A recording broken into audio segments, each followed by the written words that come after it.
नमस्कार, आप देख रहे हैं जनादेश में हूं आपके साथ प्राची सिंह। खबर शुरू करने से पहले एक नजर आज की हेडलाइंस पर। हेडलाइन के प्रायोजक है सुशीला चैरिटेबल ट्रस्ट, जहां लोक हित और विकलांग लोगों की सहायता करना ही है कर्म, जिसका एक ही नारा जनहित में योगदान कराना।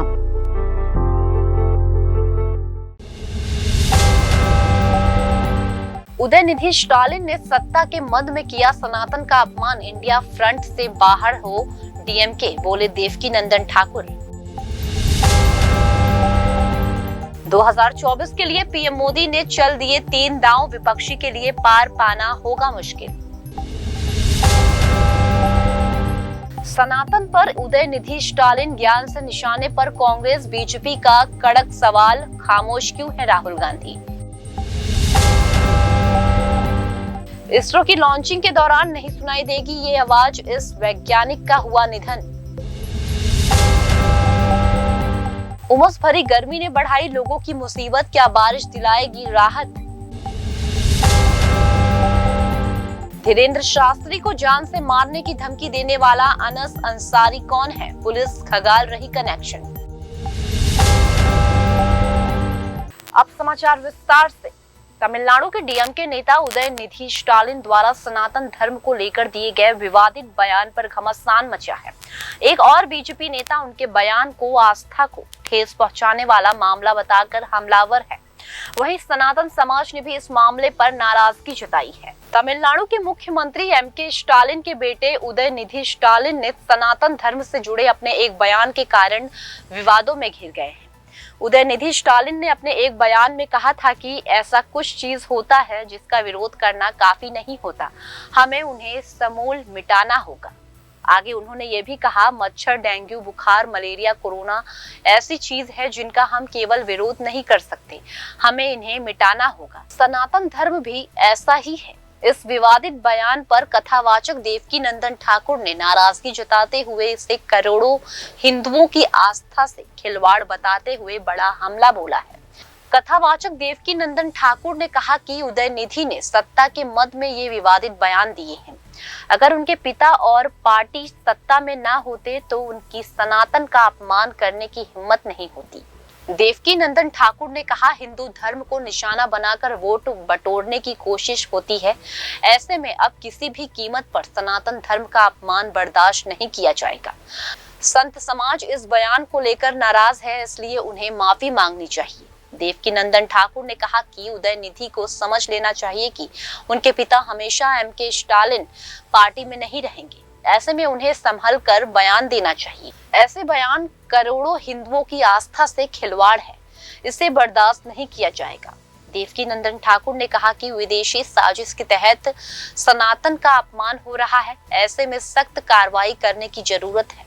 अगर उनकी हिम्मत है तो वो किसी और धर्म के खिलाफ ऐसा बोल कर दिखाएं, लेकिन वो ऐसा नहीं करेंगे क्योंकि वह जानते हैं कि एक शब्द बोलना भारी पड़ सकता है। उन्होंने ये भी कहा कि विपक्ष के नेता जो मंदिर जाने लगे हैं, उन्हें भी डीएमके नेता के इस सनातन विरोधी रुख पर अपना स्टैंड क्लियर करना चाहिए। इसके साथ ही उन्हें डीएमके को अपने गठबंधन से फौरन बाहर निकाल देना चाहिए। लोकसभा चुनाव को लेकर बीजेपी और विपक्षी गठबंधन के बीच जुबानी जंग तेज होने के साथ सियासी दांवपेच चलने का सिलसिला शुरू हो गया है। इस बीच पीएम मोदी ने भी मोर्चा संभाल लिया है। ऐसे में इस बार का मुकाबला 2014 और 2019 से भी ज्यादा दिलचस्प होने वाला है। 2024 के लोकसभा चुनाव का सियासी ट्रायल शुरू है। एक तरफ विपक्षी दलों का इंडिया फ्रंट मोदी सरकार के खिलाफ दांव सेट करने में जुटा है, तो दूसरी तरफ प्रधानमंत्री नरेंद्र मोदी भी विपक्ष के लिए 3 दांव सेट किए हैं। ये 3 बड़े दांव हैं भ्रष्टाचार, सांप्रदायिकता और जातिवाद। इन 3 दावों का प्रधानमंत्री ने 2047 के विकसित भारत प्लान से जोड़ दिया है। एक रिपोर्ट के मुताबिक दिए गए इंटरव्यू में प्रधानमंत्री ने कहा कि अगर देश को विकसित राष्ट्र बनाना है तो उसमें भ्रष्टाचार, सांप्रदायिकता और जातिवाद को हमारे जीवन में कोई जगह नहीं होनी चाहिए। जाहिर तौर पर प्रधानमंत्री ने 2024 के लिए विपक्ष के सामने अपने 3 दांव चल दिए हैं और इन तीनों मुद्दों पर प्रधानमंत्री करीब करीब हर 5 लगातार यानी ताबड़तोड़ सियासी हमले कर रहे हैं। प्रधानमंत्री ने मुद्दे छोड़े तो विपक्ष ने उन्हें फौरन लपक कर पलटवार किया। लालू यादव की पार्टी आरजेडी ने कहा कि बीजेपी खुद सांप्रदायिकता को बढ़ावा देती है और भ्रष्टाचार को कमल छाप साबुन से धोती है।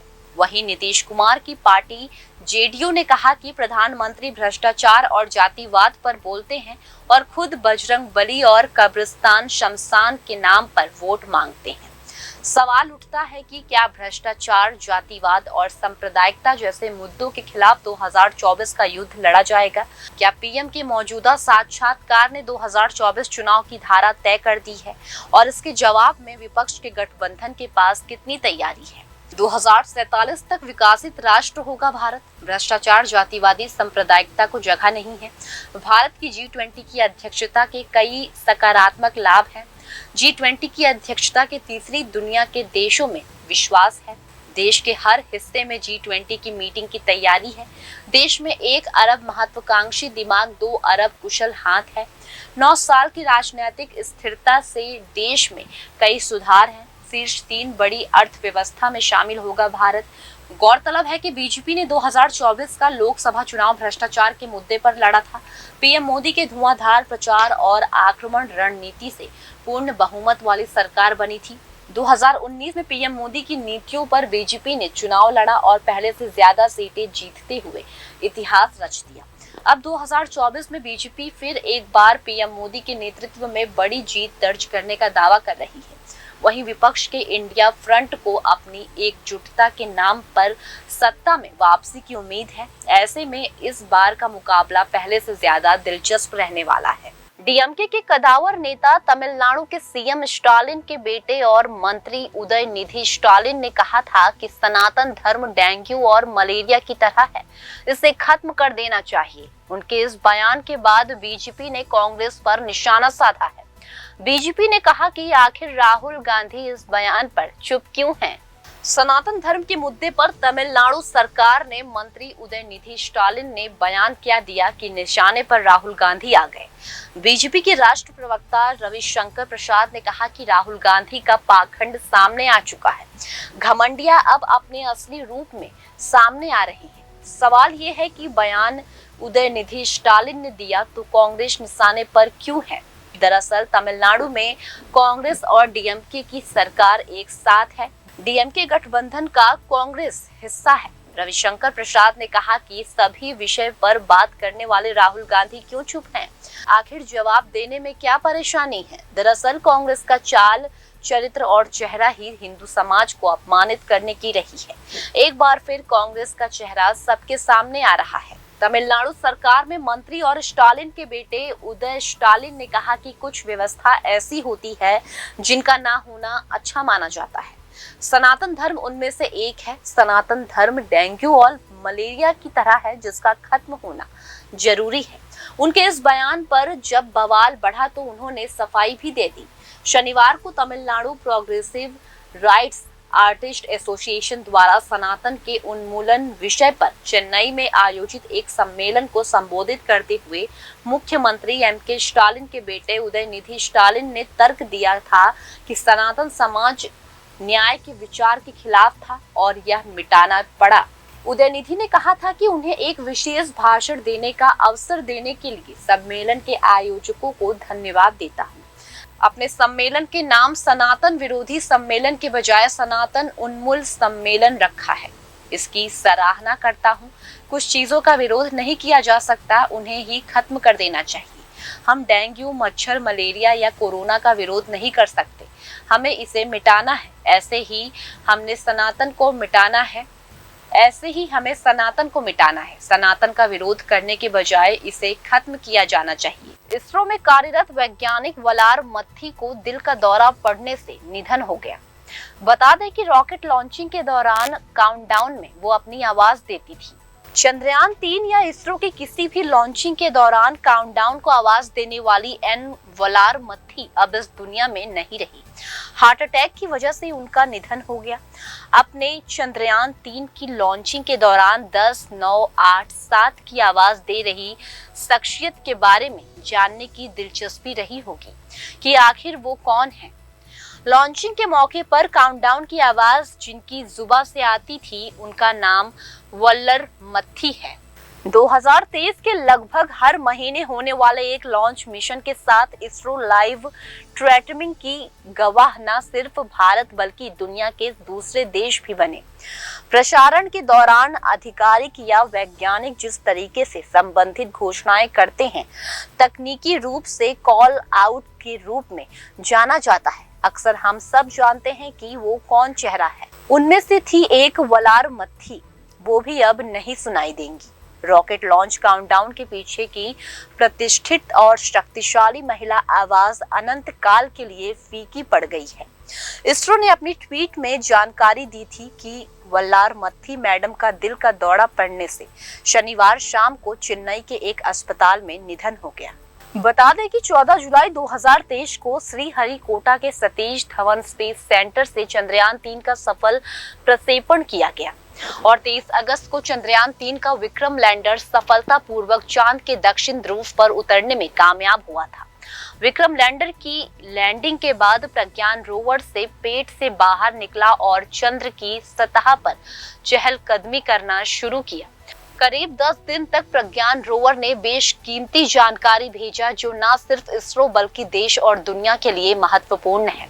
जानकारों का कहना है कि प्रज्ञान ने चांद की सतह से जितने तत्वों की खोज की है उससे चांद की और बेहतर तरीके से समझा जा सकता है। मानसून की बेरुखी ने उमस भरी गर्मी से लोगों के पसीने छुड़ा रखे हैं। इस गर्मी के सामने कूलर, पंखे भी फेल हो रहे हैं।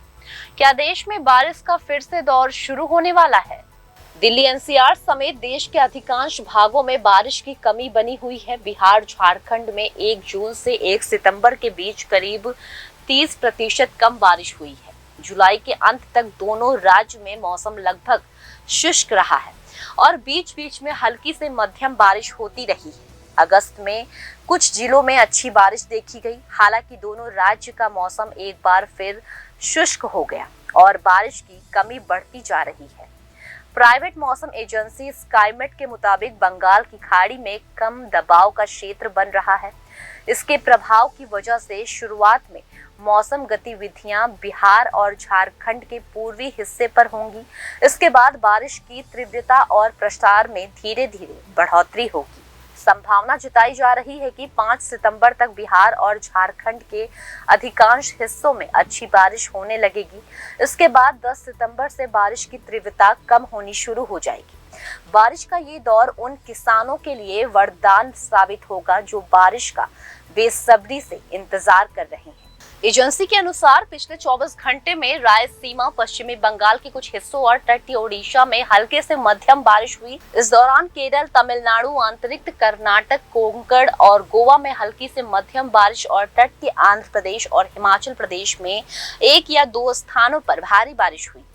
आज के मौसम की बात करें तो दक्षिणी मध्य प्रदेश, जम्मू कश्मीर, गिलगिट बल्टिस्तान, मुजफ्फराबाद, उत्तराखंड और लद्दाख में हल्की बारिश की संभावना है। इस तरह आज पश्चिमी बंगाल, पूर्वी बिहार के कुछ हिस्से, पूर्व झारखंड, ओडिशा, लक्षद्वीप, तमिलनाडु, आंध्र प्रदेश, सिक्किम और हिमाचल प्रदेश में भी हल्की से मध्यम स्तर की बारिश के आसार बने हुए हैं। मौसम एजेंसी के अनुसार आज अंडमान और निकोबार द्वीप समूह, दक्षिणी छत्तीसगढ़ और तेलंगाना में भी बारिश की उम्मीद बन रही है। आज महाराष्ट्र के कुछ हिस्से, केरल, आंतरिक कर्नाटक और ओडिशा में भी 1 या 2 स्थानों पर हल्की से मध्यम बारिश हो सकती है। इस बरसात में उमस भरी गर्मी से राहत तो नहीं मिलेगी, लेकिन किसानों को फायदा जरूर होगा। बरेली जिले के हाफिजगंज थाना इलाके की पुलिस ने सोशल मीडिया पर भागेश्वर धाम के प्रमुख धीरेन्द्र शास्त्री को हत्या की धमकी देने के मामले में प्राथमिक दर्ज कर रविवार को आरोपी को गिरफ्तार कर लिया है।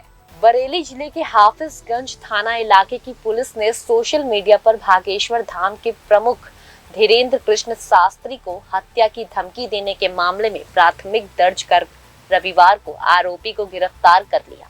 पुलिस के अनुसार हाफिजगंज थाना क्षेत्र के रिठौरा निवासी अनस अंसारी ने इंस्टाग्राम पर धमकी भरा पोस्ट लिखा कि बाबा पर मौत मंडरा रही है।